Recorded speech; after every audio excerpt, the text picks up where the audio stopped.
여러분, 제가 오늘은 서울시 인도네시아 대사관에 갈 겁니다.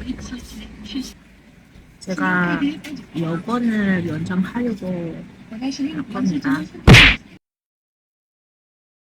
Kami sampai di Desaguan pukul 12. Jadi di sana masih jam makan siang. Makanya kami pergi untuk makan siang juga. Nanti jam 1:30 kami kesana lagi buat memperpanjang paspor.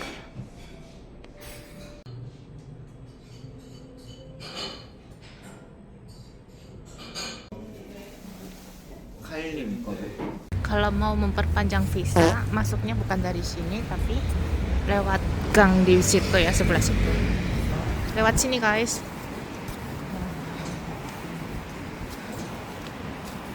Bismillah guys. Langsung bisa, yuk yuk yuk. Nih lewat sini nih, pintu ini nih.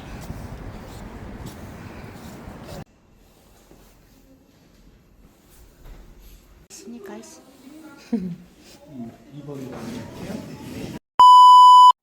Oke teman-teman, aku baru saja memperpanjang paspor di kedutaan Indonesia di Seoul.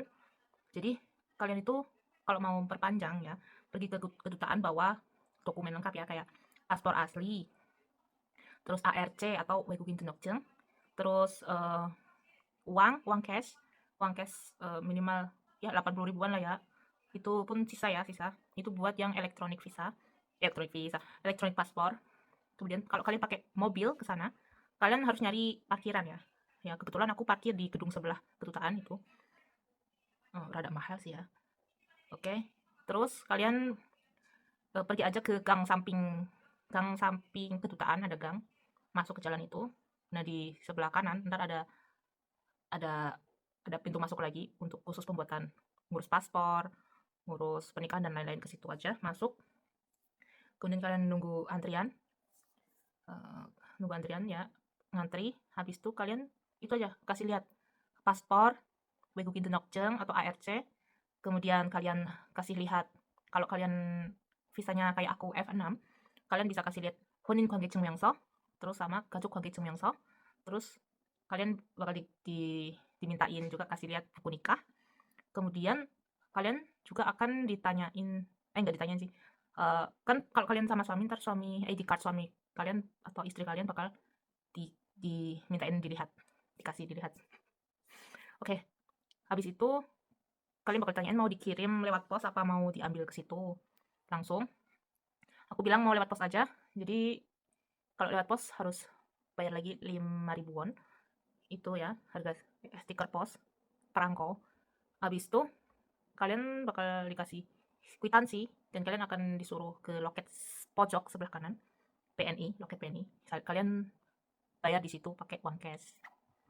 Habis bayar, kalian balik lagi ke loket 1, 2 atau 3 tadi yang ngurus paspor. Ntar kalian dikembalikan lagi dokumen-dokumen tadi, kecuali paspor asli ya. Kemudian kalian bakal disuruh foto di ruang sebelah kiri. Kalian harus foto sendiri di situ. Bukan sendiri ya, foto langsung di situ. Terus ngambil sidik jari juga gitu. Jadi untuk kalian yang sudah mempersiapkan foto pas foto di studio foto sendiri, udah siapin, nggak perlu ya, itu nggak boleh. Jadi kalian harus foto di situ.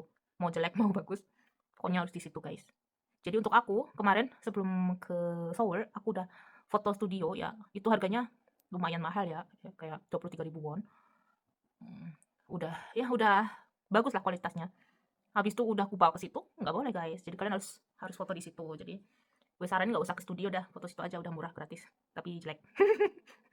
Ya, dan kalian kalau mau foto harus pakai baju berkerah gitu. Untungnya aku pakai ini kayak dress tapi ada kerahnya gitu. Jadi itu emang aku pakai buat jaga-jaga sih. Oke, jadi itu aja. Aku nggak tanya kapan datangnya paspornya yang baru. Pokoknya ya gitulah. Kalau yang paspor biasa itu harganya kemarin aku baca $27 ya. Sekitar berapa ya? Sekitar 50 ribuan mungkin. Ya gitu guys. Oke. Dan kalian kalau misal kalian lihat di web nih, kalian klik Instagramnya KBRI di Seoul, terus kalian klik memperpanjang paspor, di sana itu agak aneh sih guys. Soalnya persyaratannya ada ARC, tapi dia bilangnya ARC-nya itu tanggal kadaluarsanya harus lebih panjang dari paspor. Sedangkan untuk memperpanjang ARC, paspor itu harus periodenya harus lebih lama. Jadi kalau misal ARC kalian habis masa berlaku di bulan Oktober, terus paspor kalian harus diperpanjang habis masa berlakunya November, kalian tuh harus perpanjang paspor dulu guys. Soalnya kalau perpanjang ARC dulu, entah ARC-nya cuma perpanjang 1 bulan doang kayaknya. Itu jadi nggak bisa sih, harus perpanjang paspor dulu. Jadi kalian jangan pusing ya kalau lihat websitenya KBRI itu salah ketik guys. Entah kenapa nggak diedit-edit, aku juga nggak paham. Itu bikin orang-orang bingung nggak sih? Orang-orang kayak aku gitu.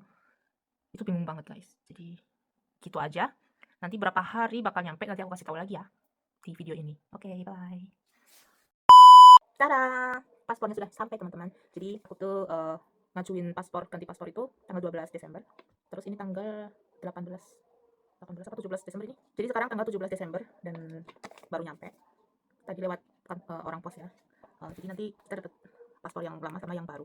Yang baru ini aku pakai yang ada chipnya. Ini yang ada chipnya harganya sekitar 73.000 won. Terus biaya pesongpi, biaya pengirimannya itu 5.000 won. Dan yep, fotonya jelek banget. kayak gimana ya? Dari Chungju kita pagi-pagi pergi ke Seoul, terus kita 2 jam setengah soalnya nyampe sana tuh. Ya enggak pagi banget sih kita perginya. Nyampe sana tuh jam makan siang. Di macet di jalan tuh. Jalannya pelan banget. So kayak lelah juga gitu. Makanya sini kayak lelah gitu. Terus foto di sana ala kadarnya, di fix apa yang kurang, di fix apa gimana, nggak digituin. Jadi pencahayaannya juga nggak ada, cuma lampu atas doang. Jadi ya fotonya kayak jadul banget gitu, nggak maju-maju gitu kelihatannya anjir. Nah, tadi ini tuh datangnya sama brosur ini ya, kertas ini. Ini tuh langkah prosedur buat lapor paspor baru ke imigrasi Korea. Nah, ini ada terjemahan Koreanya juga, sama ini Indonesia juga. Jadi tadi kan aku udah diskusi sama suami, dibaca-baca lagi. Ini tuh bisa dilakukan secara online guys. Tadi kita lihat di websitenya highkorea.co.kr. Itu bisa dilakuin di situ guys. Jadi kita nggak perlu jauh-jauh ke kantor imigrasi. Cukup kita bikin account di website Hai Korea, kita pilih Yokon Singgo, terus kita isi aja situ apa yang diperlukan, kayak nomor paspor, foto paspornya, nomor HP dan lain-lain.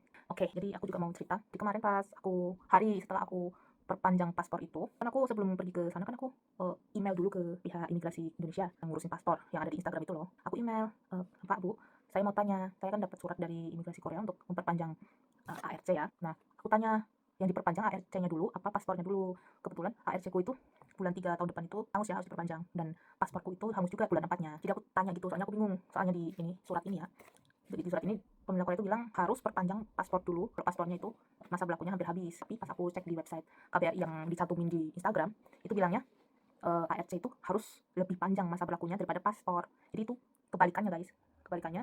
Jadi aku tanya dan lengkap gitu, aku ngomongnya nama saya ini, dari ini, terus permasalahannya ini. Terus di sana tiba-tiba jawabnya, boleh nggak kami minta fotokopi akta nikah dan lain-lain gitu. Lah, kan aku bingung ya, kenapa tiba-tiba mintain foto akta nikah, surat nikah dan lain-lain. Karena aku nanyanya permasalahannya itu aja loh, apa dulu yang diperpanjang. Tapi malah minta fotokopi akta nikah, surat nikah itu. Jadi aku nanya, Pak, aku nanya cuma ini, kenapa perlu ini gitu loh. Jadi aku ngomong, tolong diperbaiki lagi itu pemberitahuan yang ada di website. Takutnya orang yang sulit untuk cuti atau jauh dari Seoul itu nggak bolak-balik. Terus juga tolonglah, ya aku mengkritik itu dan menyarankan untuk diubah. Tapi mereka malah menyangkal, dan sangkalannya itu pas aku bilang gitu, protes gitu, langsung dibalas guys. Padahal kemarin aku email itu, mereka balasnya lama banget, kayak seminggu kemudian baru balas gitu. Pas aku jawab itu langsung dibalas. Itu namanya petugasnya Alfian Bayu, yaitu Pak Alfian Bayu, sorry aku ngomong ini. Jadi langsung dibalas, bilangnya tuh malah kayak ngasih tahu aku apa itu ARC dan lain-lain. Kan aku nggak nanya itu Pak, aku nggak nanya itu. Aku nanyanya mana dulu yang harus diperpanjang gitu. Aku tuh nggak bodoh itu, nggak tahu apa ARC itu, nggak bodoh aku Pak ya. Jadi mereka menolak kalau informasi yang ada di website KBRI yang tautannya ada di Instagram itu kurang tepat. Itu mereka menolak, mereka bilang itu sudah tepat dan bahasanya apa ya kemarin ya, komprehensif apa tuh, nggak paham aku ya, dan pakai tanda seru gitu ngomongnya tuh, kayak sewot gitu loh, dikritik sewot, anti kritikan guys. Jadi oke, jadi aku bilang ya sudahlah, aku ngomong lagi surat yang dari imigrasi Korea itu bilangnya sebaliknya, jadi yang benar yang mana, aku bilang gitu. Terus sananya, ya sudah Pak Bu, pokoknya saya sudah ngomong yang perlu disampaikan. Terus dia ngomong kalau mau perpanjangan soalnya ke KBRI Seoul, terima kasih gitu aja udah. Terus aku nggak balik lagi. Bete banget guys aku soalnya tuh, kasihan guys, soalnya orang-orang yang kerja di Korea itu, yang jauh dari Seoul terutama, itu bolak-balik terus disuruh balik lagi buat ngambil apalah. Jadi gitu guys, kalau kalian kasusnya kayak aku harus perpanjang, kalau perpanjang ARC dulu atau perpanjang paspor dulu. Jadi jawabannya perpanjang paspor dulu ya, sesuai di surat yang dikirimkan dari imigrasi Korea. Habis perpanjang paspor, nah ini ya, itu balasan orang yang ada di email itu beda banget sama yang ada di kantornya langsung di KBRI Seoul. Jadi aku perpanjang kan udah fine aja, makanya aku bisa jawab kayak tadi tuh ya. Aku perpanjang fine aja, dan ini belum aku perpanjang ARC-nya. Jadi emang salah, yang di website itu salah, dan orang yang menangani email itu kayaknya kurang tahu deh itu. Kayaknya harus cari tahu informasi yang akurat lagi ya, supaya nggak bikin orang bolak-balik. Nah, terus terutama yang untuk visa F6, persyaratan yang tertulis di KBRI Seoul yang ada di Instagram tuh juga kurang lengkap ya. Di sana menyebutkan cuma paspor, wegukindeokjeng atau ARC, terus kalau ada anak, paspor anak atau nggak paham aku ya itu. Sama kontrak kerja. Nah, untuk yang F6 itu nggak disebutkan apa-apa aja. Jadi kalian harus menyiapkan buku nikah untuk yang muslim atau surat nikah kali ya untuk yang non muslim. Terus kalian juga harus nyiapin hunin jengmyeongso sama gajok 관계 jengmyeongso. Terus kalau kalian bareng sama suami, kalian harus kasih lihat KTP-nya suami atau paspornya suami. Wali ya, itu wali Peuja. Oke, jadi gitu aja. Dan tadi aku udah lapor paspor baru itu lewat Korea. Kalian bisa lewat situ atau kalian bisa pergi langsung ke tempat imigrasi yang ngeluarin ARC kalian sebelumnya. Oke guys, jadi gitu aja. Dan selanjutnya ntar aku sudah bangun ya, aku sudah reservasi untuk perpanjang ARC ku. Tapi saya harus nunggu semingguan dulu karena baru aja melapor ya. Mungkin itu diproses dulu. Nah, jadi saya udah reservasi itu sebulan 1 nanti tanggal 30 aku bakal ke kantor imigrasi. Oke. Thank you sudah nonton. Semoga informasi ini membantu dan